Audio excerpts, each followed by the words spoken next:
we are very lucky to have with us live in the studios this morning Dr. Helen Caldicott.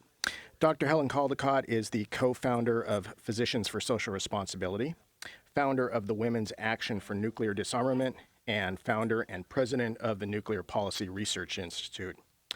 She has received many awards for her work, most recently the Lannan Foundation's 2003 Prize for Cultural Freedom, 19 honorary doctoral degrees, and was personally nominated for the Nobel Peace Prize by Linus Pauling, himself a Nobel laureate. The Smithsonian Institute has named her as one of the most influential women of the 20th century. She is author of numerous books, a few of which are Missile Envy, The Arms Race and Nuclear War, The New Nuclear Danger, George W. Bush's Military-Industrial Complex, Nuclear Power is Not the Answer, and her latest book, which she co-authored with Craig Eisendrath, War in Heaven, The Arms Race in Outer Space. If you would begin, if you could just briefly tell us about the two primary organizations you're associated with, Physicians for Social Responsibility and your newest organization, Nuclear Policy Research Institute. Well, I founded PSR, Physicians for Social Responsibility, in 1978. It had existed in the early 60s and wrote two very good articles for the New England Journal of Medicine on the medical effects of a nuclear weapon dropping on Boston. They were absolutely classics. And then the thing sort of died in the early 70s. And I started a new group, but used the old name because it was registered in the state of Massachusetts. And it was a very propitious time in 78. The swords were rattling, the nuclear swords. Reagan got elected soon after. He was talking about, pressing the button and having a nuclear war. And people were suitably frightened, although in 78 most people said to me, well, it's better to be dead than red. I'd rather be dead than be a communist. And I just couldn't understand that attitude. So we started dropping bombs on major cities and having big symposia and describing the medical effects. And gradually, over not very long, people would wake up in the morning and see Seattle with the rings of destruction, 5 miles out, everyone's vaporized, 20 miles out, everyone's lethally burnt, and they'd say, oh my God, nuclear war's bad for our health. And in 5 years, and we recruited 23,000 doctors to this, people were saying, 80% of Americans said, oh, we don't want a nuclear war, let's have a nuclear freeze and stop this crazy arms race. And people started going over to the Soviet Union to find out that the Russians were actually people and not monsters. And we worked with Gorbachev, and I met with Reagan in the White House. And in fact, the Cold War was brought to an end in 88. So it was quite a remarkable achievement. And that organization, and we had, 123 chapters throughout the country. I traveled incessantly. It was a terrific thing. And in fact, well, we should have abolished nuclear weapons by now if we'd stayed on track, but we didn't quite. And the other one, Nuclear Policy Research Institute, when I wrote my book, The New Nuclear Danger, George Bush's Military-Industrial Complex, about 4 years ago, I thought, how do these right-wing neocons have so much power in Washington? And then I looked at them, and they had think tanks like the Heritage Foundation, the American Enterprise Institute, Cato Institute, and I thought, well, I'll set up my own think tank in K Street, and I called it the Nuclear Policy Research Institute.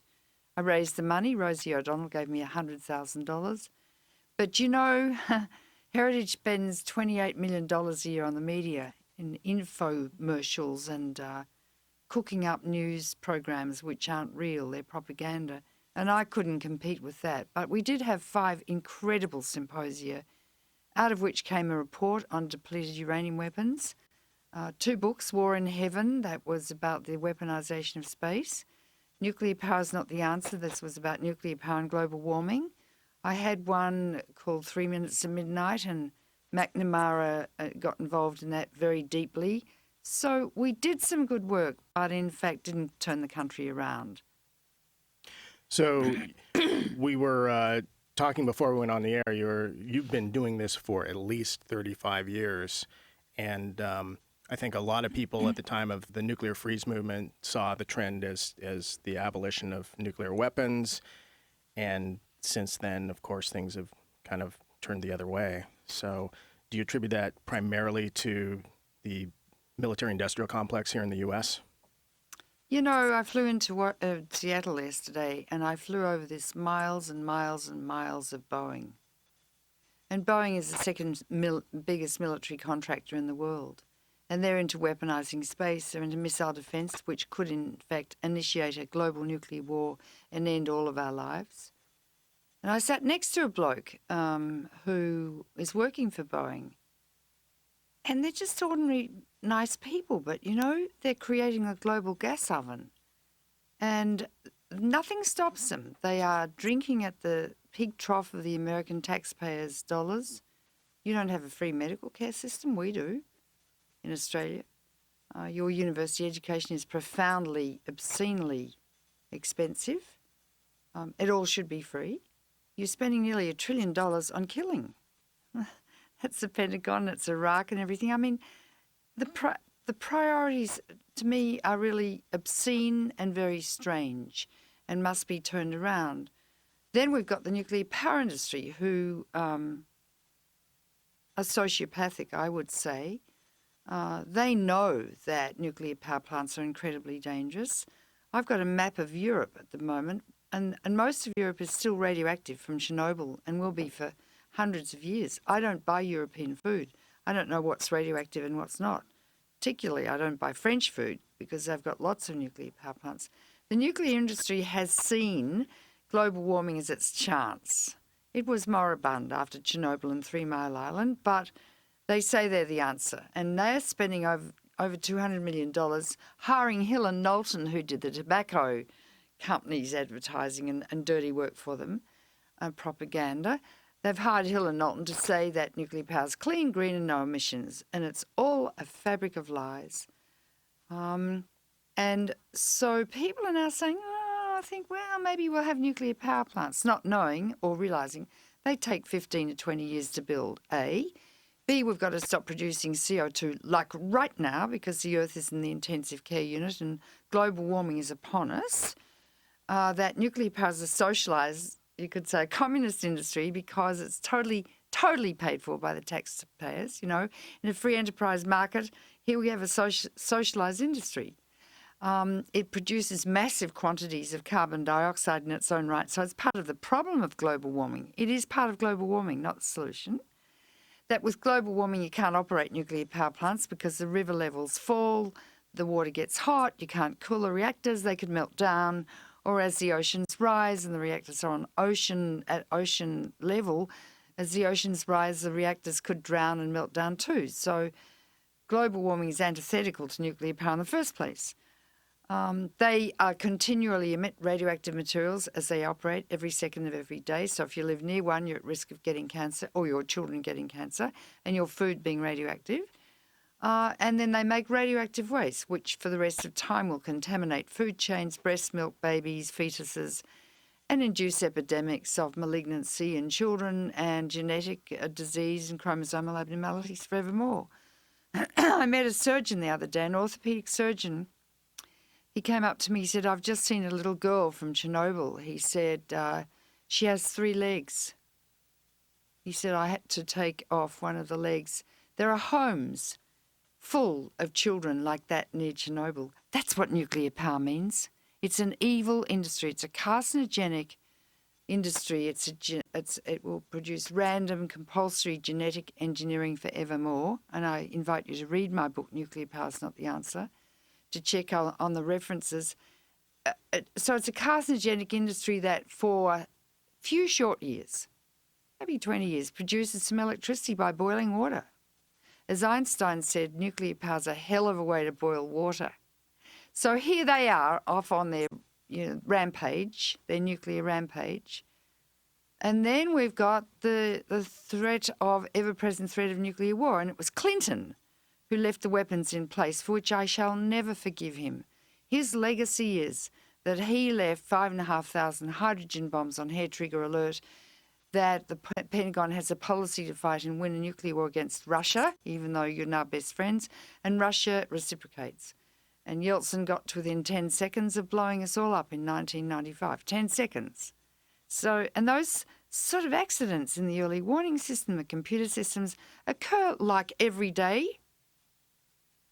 And here we are blithely trotting along, you know, gourmet foods and nice new clothes and manic denial and psychic numbing, thinking everything's hunky-dory, and it's not. And the children know. The children know that their lives are threatened from global warming, yet you see people driving around in these blasted SUVs all the time. They should be banned. By government decree, banned. Every roof should have a solar panel on it. Every roof should have a solar hot water system. Every house should be adequately insulated. I've got a plan called a roadmap for a carbon-free, nuclear-free future by 2050. For the US, no more CO2. How do you stop it? You tax CO2 to $30 to $40 a tonne. And then the corporations stop producing it. And you stop subsidising nuclear power and it dies. It just withers on the vine. And you've got enough sun in America and wind and hot rock and geothermal energy to provide the whole country with electricity. You know why they're not getting into it? Because the corporations can't own your solar panel.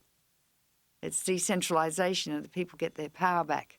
That's why. That's why we have to have a revolution and take our country back from the corporations who currently own it lock, stock and barrel. I read that Hillary Clinton has taken more money than all other candidates from the military-industrial complex. God damn her. Who does she think she is? She is so ambitious, she'll do anything to get to be president. And then when she's president, she will be emboldened, or no, she will be expected by those corporations to build more weapons, and she will. So we're in a mess.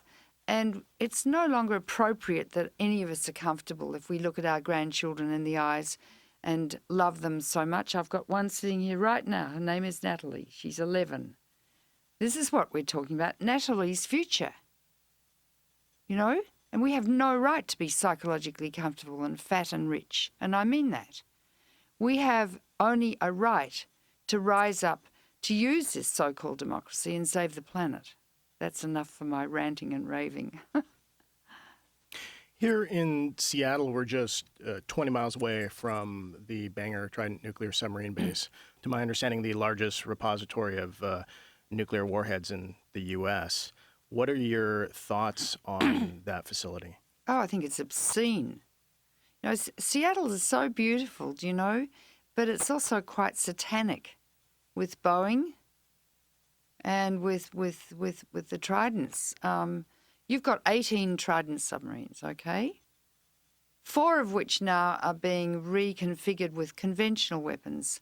And so when the Russians see a missile coming through space, they won't know if it's got conventional or nuclear weapons on it. It's going to be very confusing. That alone could start a nuclear war. The 14 others are nuclear armed. So let's talk about that. Each Trident submarine has 24 missiles. On each missile are 8, E-I-G-H-T, hydrogen bombs, up to 100 times larger than the Hiroshima bomb that killed 120,000 people. Now, each of those bombs is targeted independently. So when you launch the missile, it goes up through the atmosphere, and then in space, the bus continues on discharging the passengers, which are the hydrogen bombs. I love the language, which each land independently. So if you multiply 8 by 24, you get about, 200 hydrogen bombs.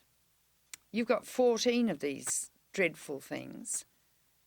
If 1,000 hydrogen bombs drop on 100 cities, you create nuclear winter and the end of life on Earth. So there are enough weapons on the Tridents to destroy the whole of the life system on the planet. That's what Bangor means. I mean, that is the global gas oven in waiting. Remember how we felt when they went into Germany and found those gas ovens and all the corpses? We had the Nuremberg trials. And the Nuremberg trials came out with principles to say every person is morally responsible for what his or her country does.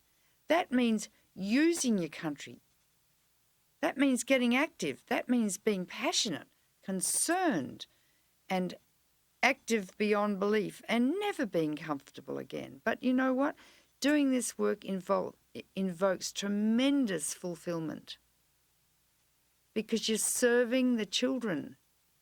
You're serving the roses and the wisteria and the dogwoods and the trees by saving their future.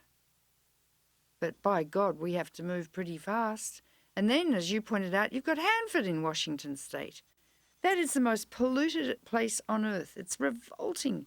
The Columbia River, it's where they made all hydrogen bombs. The Columbia River was the most radioactive river in the world. That beautiful river. I mean, how dare they do that?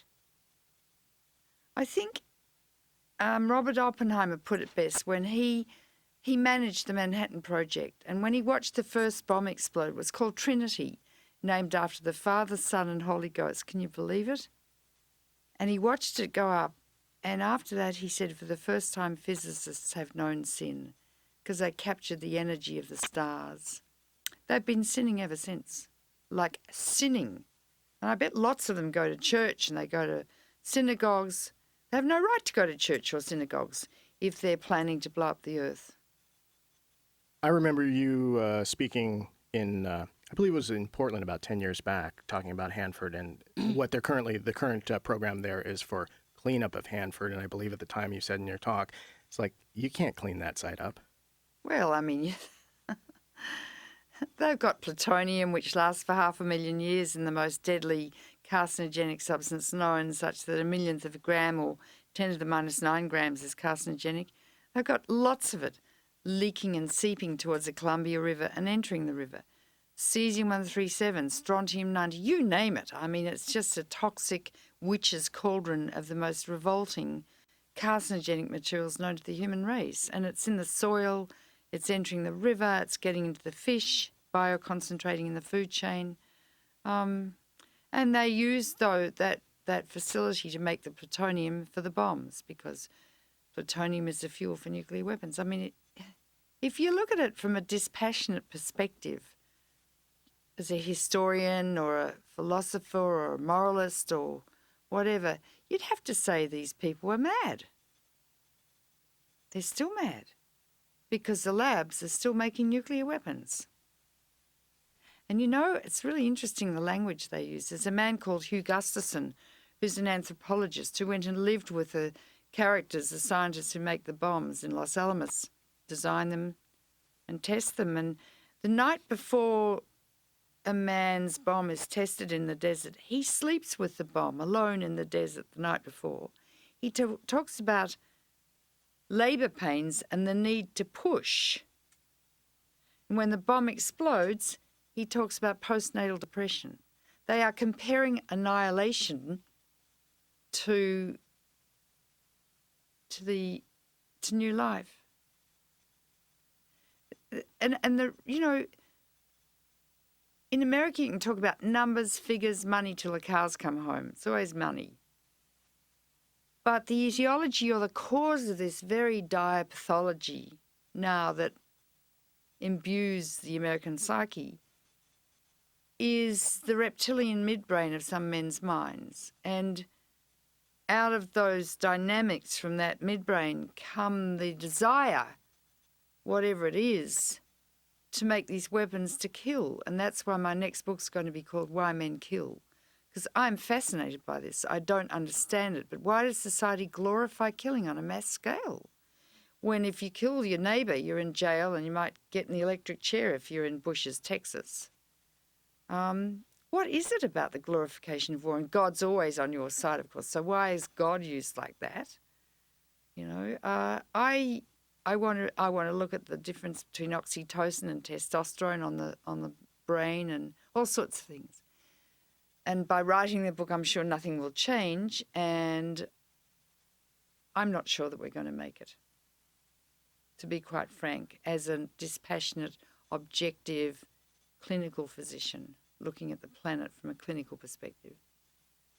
So do you feel that the probability of either something like nuclear war ensuing or are not being able to overcome problems like global warming that we clearly have a hand in. Yeah. Look at Congress. Congress is swarming with lobbyists from the oil, the coal, the petroleum companies, saying, bribing and cajoling the Congress people not to pass really good bills to stop global warming, and we've got the plan to stop it. But will the plan get through? I don't know. They've got no guts. If I tell parents their child has leukemia, I tell you what, the woman turns into a lioness. She will stop at nothing to make sure her child gets the best treatment in the world. They'll sell their house, and the father too. They'll go to the Mayo Clinic or wherever to save that child's life. That's the sort of passion and commitment we must have. And it must actually come from the people, from the grassroots. And the grassroots are all kept anaesthetised and numbed by watching those ghastly television programs. It's a really good way to stop people thinking, because when you watch television, and you know it yourself, the brain goes into alpha activity, if you look at the EEG. And alpha activity sort of slows down the neuronal activity, and you tend to fall asleep or you're anaesthetised. And so there's no critical thinking that occurs. All this stuff's fed through your left brain into your right brain, and it's not processed. And so by keeping people anaesthetised and thinking about irrelevant issues, they're not concentrating on their own survival, which is pathological because, in fact, we have adrenal glands to pump out adrenaline if we're being chased by a bull or, there's a threat. We get frightened, our blood pressure goes up, our blood sugar goes up, and we work to save our lives. And here we are in a collective state of denial, manic denial, practicing passive suicide. And, we hospitalise suicidal patients because they're mentally ill. They need help, sick. And this society, if you look at it from this perspective, is ill. It's not that they can't fix it. And I know when I address audiences, I can turn them on and change their lives that night to become tremendously active. But you've got to get to them. Got to crack through that psychic numbing. It's like stepping on a walnut and cracking it and getting to the soft part, the soul inside. Your latest book, The War in Heaven, focuses on the militarization, weaponization of outer space. Do you see that as a new burgeoning problem? I would assume so, since you wrote the book on it. Look, it's extraordinary. Here's 5% of the world's population saying they're going to dominate space. That's what they say. And with a tremendous sense of self-righteousness, that it's America's obligation, really, to dominate space and knock down other people's satellites. Now, it's all very interesting because since Sputnik went up, which stimulated the space race, there have been two parallel movements. One in the civilian area to use space for peaceful purposes. And now, I think it's worth $15 billion for the US economy, but let's forget about money. Space is used for cell phones, ATM machines, meteorological forecasting, which is imperative now in days of global warming with these dreadful storms and things, global commerce, the global economic situation, positioning satellites and the like. So, and it's amazingly effective and it's absolutely quite wonderful. But on the other hand, the military has always been obsessed with using space to kill. And so they're into it now, big time. And so who's leading the charge? Lockheed Martin. What's Lockheed Martin? The biggest military corporation in the world, followed closely on its heels by Boeing. And so what they want to do, and they're building these things now, is to put up anti-satellite weapons to knock out other countries' satellites, which will make the other countries really annoyed, like China and Russia and things. So what it will create is an arms race in space, number one. Number 2, they want to put up orbiting nuclear reactors powered with plutonium-238, which is more toxic than 239, which I talked about earlier, which is said to be the most toxic substance on Earth. They want to have laser beam weapons up there. They want to have things called rods from God, which are titanium weapons that they shoot down and take out ships and parts of cities. In fact, the Air Force and the US Space Command talks about we will affect very many kills, quote unquote. So it's all to make killing more efficient. And what it will do is destabilize the balance of terror which already exists. So let me walk you through that. Of the 30,000 nuclear weapons in the world, Russia and America own 97%. Only Russia and America can destroy life on Earth. The only rogue states, or the axis of evil now, are Russia and America. They hold the world at nuclear ransom. And how dare either of them run around with a telescope or a microscope looking at Iran, which has no nuclear weapons anyway. That's a form of displacement activity. You know, if you put rats in a cage and threaten them with a lethal situation, they tend to run away and do something irrelevant to that which threatens them. That's what that's all about. So we have the nuclear weapons all ready to go, and it could happen tonight or today that we're all blown up. And a nuclear winter will ensue with pitch black skies for years, temperatures falling to the last ice age. You know, this will balance certainly global warming, but that'll be the end of all life on Earth. Maybe the algae might survive, maybe they won't, maybe the cockroaches will, we don't know. So that's the first sort of layer. Then we have missile defense, which was Donald Rumsfeld's baby. And he said he wants to put up these missile defenses to protect against missiles coming from North Korea. They hardly have any missiles. Or Iraq, Iran, they hardly have any missiles either. But it's really about fighting war against Russia. Because if you launch first and destroy most of their missiles, but a few are left, then you've got a missile defense to take them out when they get up in space. It won't work anyway. All the tests they've done have been cooked, and it will never work. But so far it's cost $9 billion. It's going to cost $11 billion. That's your money. Then you've got the weaponization, the militarization of space. That's the next one. So you've got nuclear war, missile defense. The militarization of space means that you've got satellites up there in geosynchronous orbit watching Iraq all the time, and they pick out the targets and send the messages in real time down at Pine Gap, the biggest CIA base in the world in the middle of my country in Australia. They then send that back to Florida to the military base, and there's a woman sitting in a chair in an army uniform looking all very spiffy who presses a button which launches a missile which hits a target in Iraq and maybe kills a whole wedding party, and you know what they do. So that's the militarization of space. And then you've got the weaponization of space, actually putting weapons in space to fight war in space and from space down to Earth to effect very many kills. So the whole thing is, if you analyse it from a psychiatric perspective, sheer lunacy. And the people who are orchestrating it, you know, they should be put in mental homes and treated. And I'm not kidding. I'm really deadly serious. And it's funny how the whole of society, it reminds me of Germany, goes along with this psychopathy. And as Edmund Burke said, an Englishman in the 19th century, said, the only way evil flourishes is for good people to do nothing. And that's us. So is the United States the heart of this problem? Yep. The rest of the world shares your view that we're crazy? Oh, yeah. But except that in Australia, we are enablers to your nuclear addiction. We've got a Prime Minister who really, I can't begin to describe him, but he's really very dangerous. And we're having an election. I hope to God he gets defeated. But he's in the back pocket of George Bush. He loves waltzing on the world stage.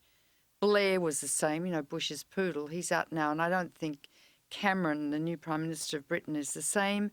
But you go to Europe and ask how people feel. Go to Latin America. Go to Africa. Go to Asia and ask how people feel.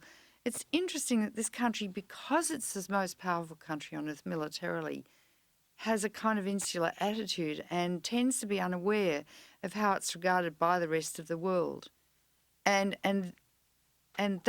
also everyone's sort of fiddling while Rome burns kind of thing, while we're heading towards annihilation.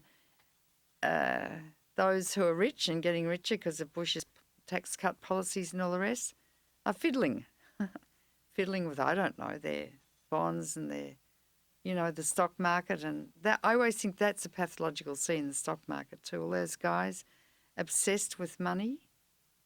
Wasn't it Jesus who said it's more difficult for a rich man to enter the kingdom of heaven than a camel to pass through the eye of a needle? It's interesting, isn't it? Mm. And I know as a physician that the only thing that makes me happy is to serve. I've never thought about money. I'm 69. I really have only just got enough to, feed myself and turn the lights on at night. But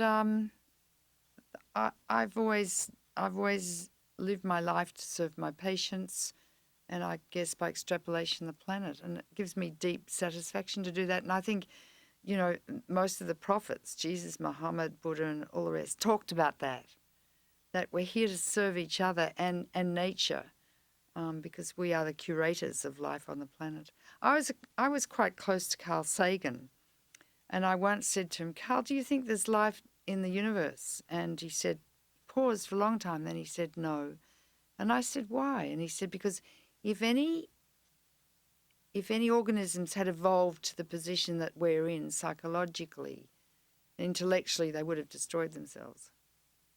So is your motivation, I think you struck on this before, that keeps you going through this? Because again, when we were talking before coming on the air, we're kind of saying that if anything, things have gone backwards from the nuclear freeze movement.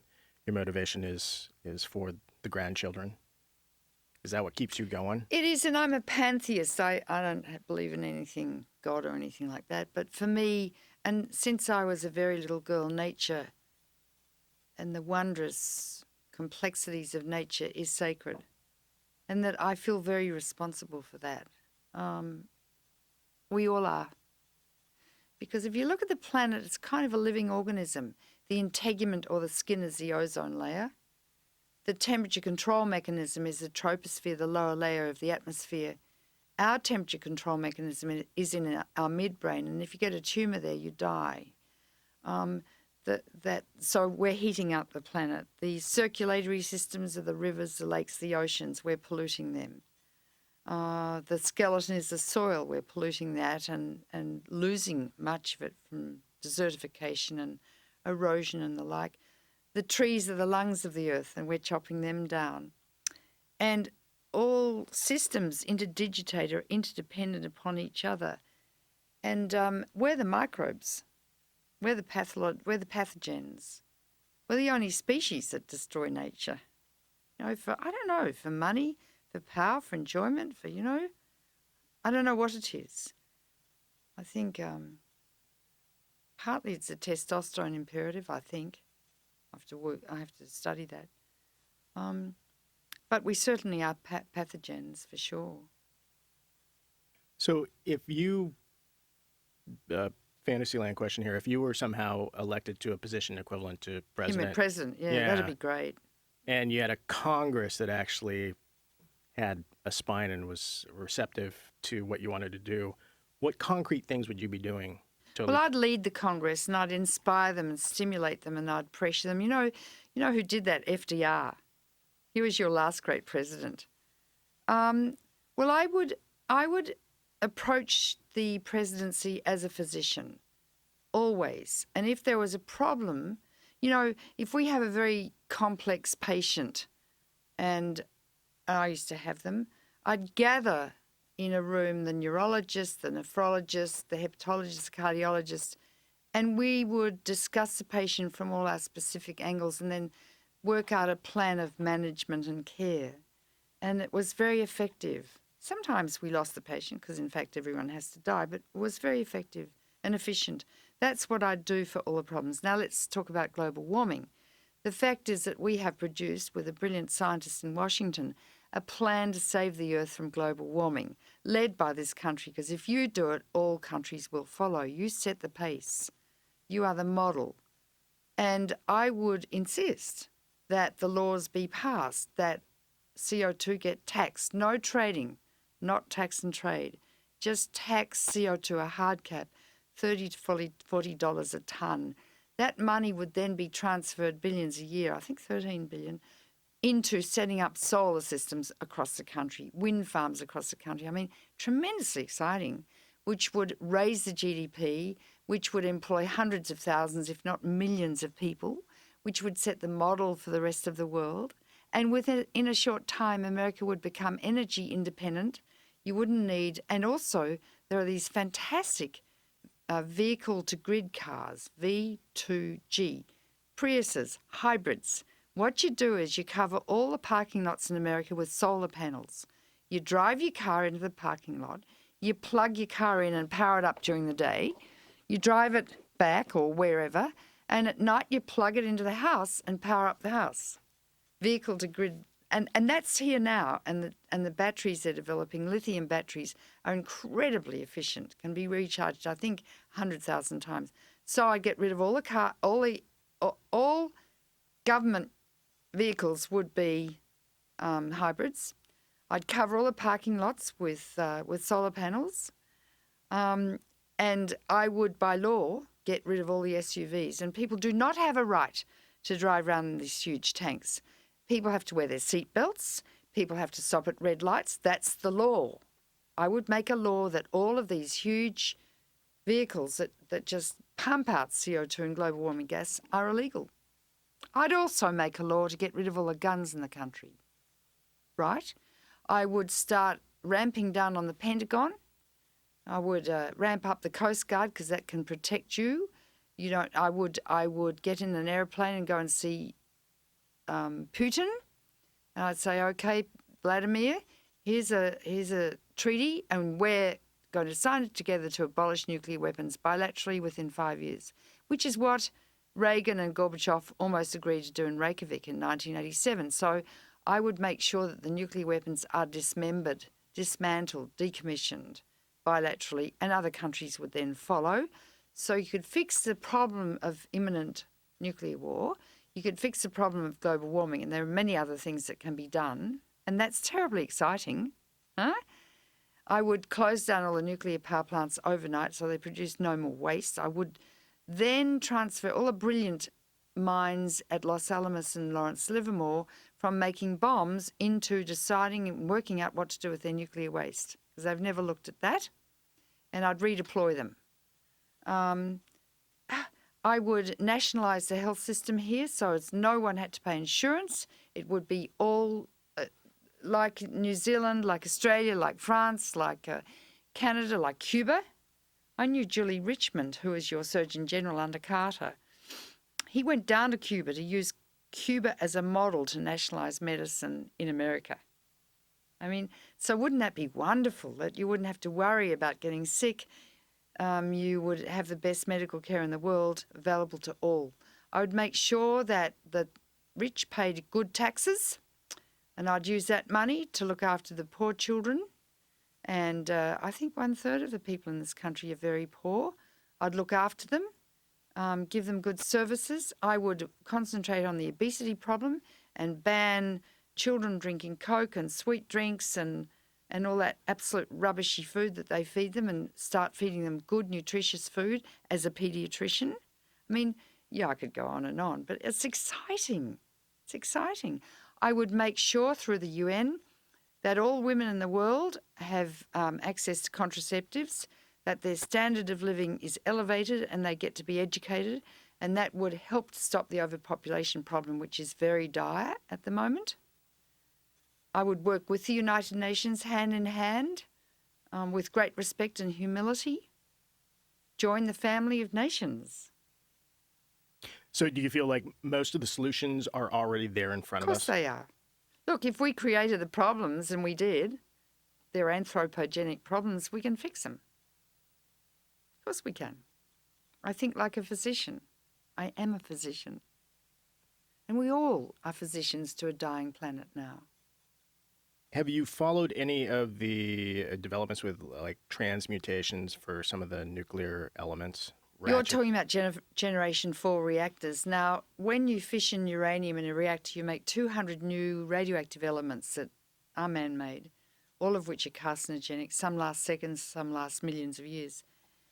There are other elements called transuranic elements, and they occur when the uranium atom, which is a big atom, captures a neutron. Plutonium is one.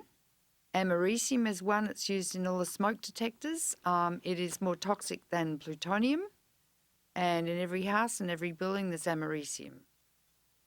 It doesn't damage you because it's an alpha emitter, and the alpha particle only moves a very short distance. But if the house burns down, or those smoke detectors, which are plastic, are sent to the rubbish tip, leaks into the water system. So you've got americium, curium, neptunium, einsteinium, plutonium. These are transuranics. They're all heavier than uranium, and they're terribly dangerous. Now, what they want to do is take the plutonium, because each reactor makes 500 pounds of it a year, and it lasts for 500,000 years, and you need 10 pounds to make yourself a bomb. And there are only two elements that are fissionable, uranium-235 and plutonium. Make reactors made purely of plutonium, fueled by 5 to 15 tons of plutonium, cooled by liquid sodium. And if any of you out there are scientists, you'll know that liquid sodium, if exposed to air, explodes. So if you get a crack in the pipe, you lose your coolant, the plutonium melts down like Chernobyl or 3 Mile Island, and then because 10 pounds is critical mass, you get 10 pounds together, you'll get an explosion of plutonium that maybe could be seen from Mars without a telescope.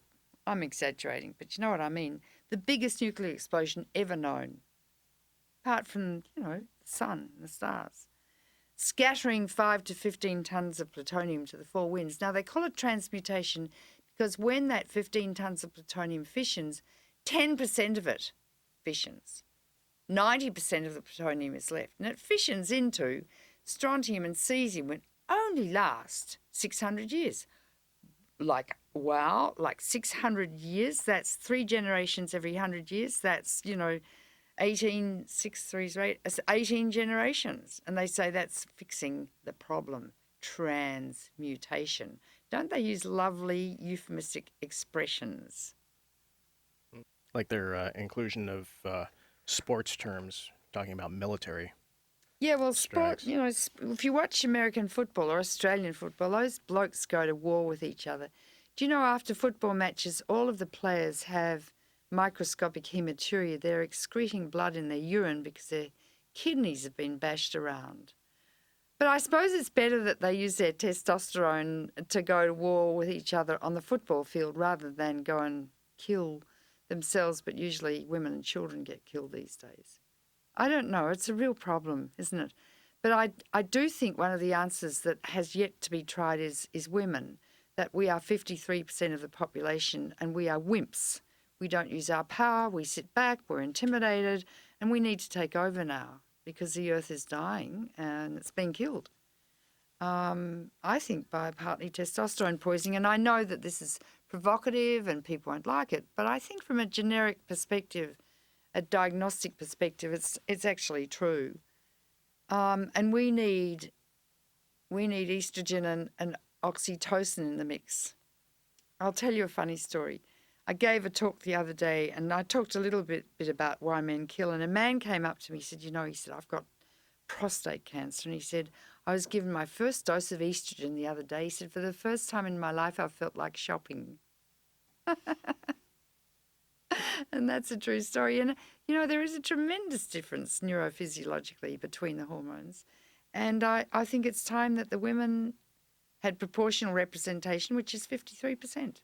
And you'll get people like Hillary and you'll get all sorts of political stripes and colours, but the magic number is 30%, below which the women tend to vote to please the men, as we've been brought up to do. Above 30%, the women say, no, we're not voting for missiles today, we're voting for milk for children. And it's of all political stripes and colours. So, and France has passed a parity law that 50% of people running for political office have to be women. It's interesting, they're setting the tone. Well, they had their revolution before you, didn't they? That's why they gave you the Statue of Liberty. So would that be part of your presidential platform, that Oh, yeah, I'd really, 53%? yeah, I'd pass a decree, I guess, that 50% of all people running for office. And I would get rid of this dreadful, that I would use the model of Australia, our elections are 3 weeks long from the announcement of the election, and there's virtually no money. Well, there's a bit of money involved in it now, but virtually no money. And if you get, I think I ran for Parliament once and nearly won. If you get above 3% or 4% of the vote, the federal government pays for your campaign. Just under 10 minutes left, and I wanted to touch on this, although it's kind of a depressing topic, but an important one that you've written about a lot and spoken out a lot about. Depleted uranium, one of the munitions that the U.S. uses and relies on heavily. Can you talk about that and the problems with it? Yeah, well, depleted uranium is uranium-238. When you mine the uranium, it has two isotopes, 238, 235. The 235 is fissionable, and it's present in 0.7%, so it must be enriched to 3% for use in nuclear power plants. Above 50%, you've got bomb-grade material like the bomb they dropped on Hiroshima. Now, the uranium-238 is left, and it's called depleted. It's not depleted of radiation, it's depleted of uranium-235.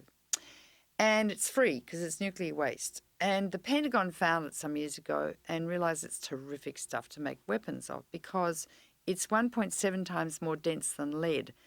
And as momentum equals mass by velocity, if you have a large mass in a bullet or a shell, you'll have tremendous momentum and it'll slice through the other fellow's tank like a hot knife through butter. So they make anti-tank shells of solid uranium-238. It's not tipped, it's solid. And it does hit the other fellow's tank, but it's got a certain property which is pyrophoric. So when it hits the tank, it spontaneously burns. And 80% of it in a white-hot burning thing, 80% of it burns, producing tiny particles less than 5 microns that are inhaled into the lung. Now, in 1991, when America first invaded Iraq, they used 360 tonnes near a town called Basra in the south of Iraq. And my colleagues, paediatricians who trained at Great Ormond Street in London, I mean really well-trained doctors, noticed an increased incidence of cancer amongst the children 4 years later. Children are incredibly sensitive to the carcinogenic effects of radiation. The incidence now of cancer in Basra in children has gone up 700%. And because of the sanctions imposed by the US, the UN, and the war, and during those years of the sanctions, 1.5 million people died, most of them children, they couldn't treat the patients because there were no drugs, no radiotherapeutic instruments. And so the patients just died. And my colleagues would stand at the end of the children's beds weeping.